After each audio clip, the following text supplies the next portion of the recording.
People often say that time heals all wounds, that pain fades, memories soften, and even the darkest past eventually loses its grip. But what if time doesn't heal everything? What if it only hides the truth, sealing it away until it begins to rot? If you witnessed a man being locked alive inside a wooden box, would you speak out immediately or remain silent for 27 years?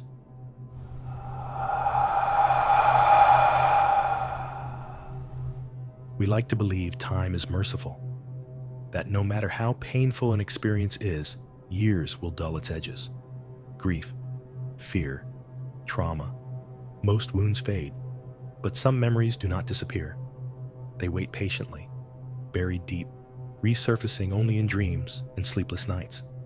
And sometimes, no matter how much time passes, they refuse to let go.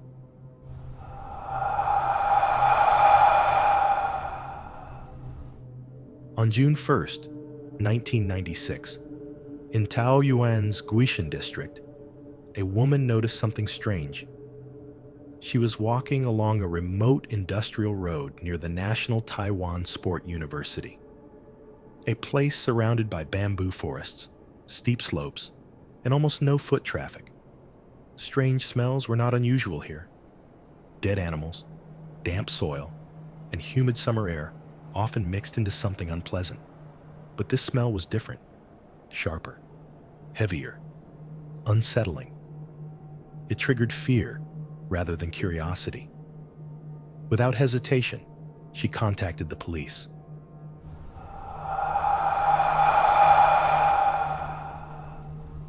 When officers arrived, the stench was unmistakable. Following it down a weed-covered slope, they discovered a large wooden box hidden among bamboo and vines. It was not an ordinary container, not cardboard, not luggage. The box was solid, rectangular, and carefully constructed. Cloth straps and ribbons still clung to its exterior. It resembled a stage prop more than a storage crate. Police pried the lid open. The moment it lifted, a wave of unbearable stench poured out. Inside lay a human body. A male corpse, placed upside down, head first, legs bent, forcibly crammed into the box. The remains were severely decomposed. Most flesh had decayed, leaving bone behind. But one detail remained chillingly clear.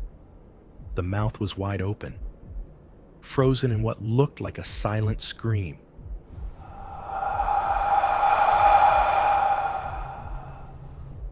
The surrounding area showed no signs of violence. No blood, no drag marks. This was not the murder scene.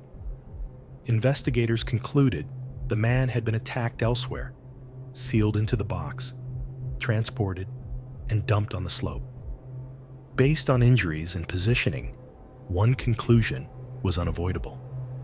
When the box was closed, the man was still alive. Death likely came from suffocation or internal injuries. Yet even this horrifying realization was not the greatest challenge. The real problem was simpler and far more devastating. No one knew who he was.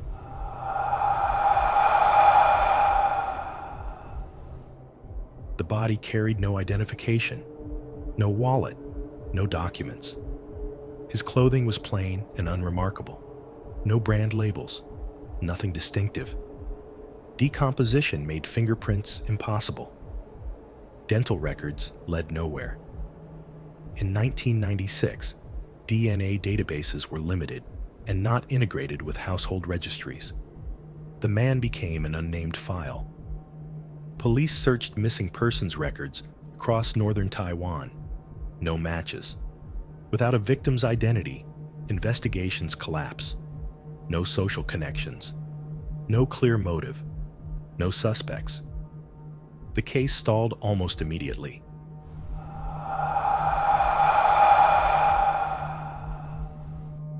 News of the wooden box body case spread quickly. Media speculation exploded. Gang violence, ritual killings, even supernatural rumors. Reporters flooded Guishan district, but there was nothing new to uncover. Police formed a task force and searched nearby construction sites and neighborhoods. Nothing. Eventually, the case was archived. The body was placed in cold storage, waiting for family members who never came. As months turned into years, public interest faded. The story disappeared.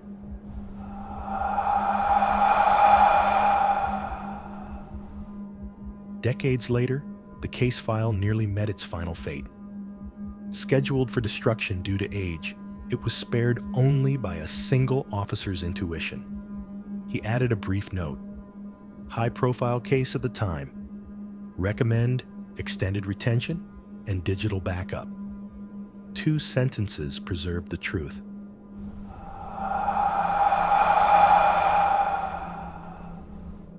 Unbeknownst to investigators, a 14-year-old boy had been following the case closely. He read every article, again and again. When he learned police could not identify the body, his fear deepened, because he knew exactly who the man was and how he died. But he stayed silent. He believed time would erase the secret. That memory would decay, along with guilt. He was wrong.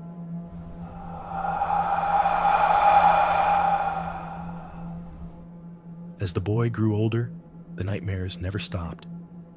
He saw the victim's open mouth. He heard desperate cries for help. He couldn't tell if it was guilt, imagination, or something darker. Years passed. The boy became a man. At age 41, in January 2023, he finally walked into a police station. His voice trembled as he spoke. I witnessed the Guishan Wooden Box murder 27 years ago. At first, officers doubted him. His story was fragmented and disturbing. But then he revealed details that had never been made public. Everything changed.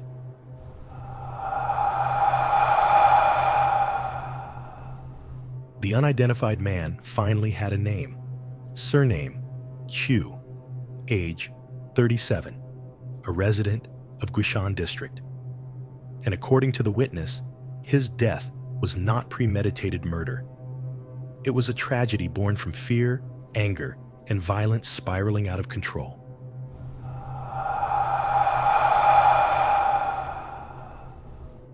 Chu had been harassing a single mother, Ms. Zhang. She ran a small noodle shop in New Taipei City and raised 5 children alone. After her divorce, Chu, a friend of her ex-husband, became obsessed with her. Repeated rejection only fueled his behavior. He stalked her, harassed her, threatened her children. The household lived in constant fear. Ms. Zhang's teenage son felt powerless. He confided in a close friend. That friend told his father.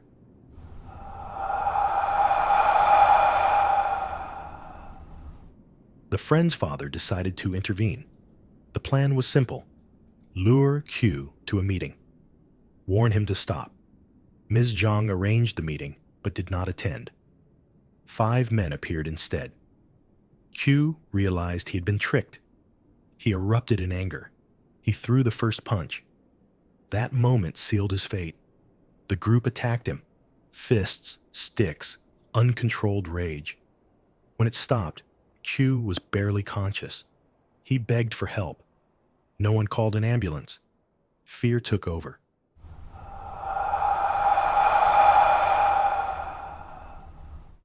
The leader retrieved a large wooden box from his vehicle. It was used for transporting puppets and stage props. Together, they forced Q inside, still alive. They drove from New Taipei City to Taoyuan, to a quiet, bamboo-covered slope. They pushed the box down and left.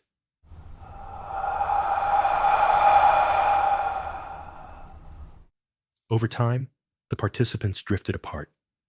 Then deaths followed. One died of a heart attack in his 30s. Another took his own life. Others passed from illness. The witness dreamed of them. older, unchanged. When police later showed him their adult photographs, the resemblance was exact. Coincidence or something else? No one knows.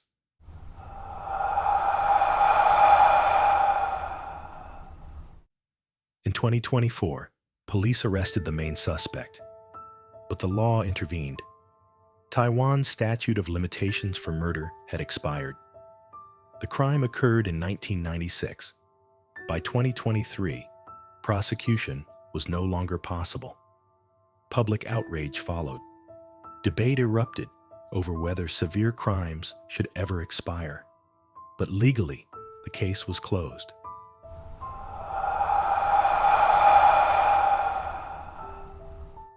The Guishan Wooden Box Case began in a suffocating summer. It ended decades later, with the truth but without justice. As one officer said, "At least now, the dead have a name."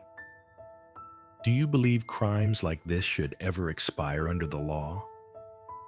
If you were that 14-year-old witness, would you have spoken sooner? Share your thoughts in the comments. Stay alert, stay safe, and we'll see you in the next story.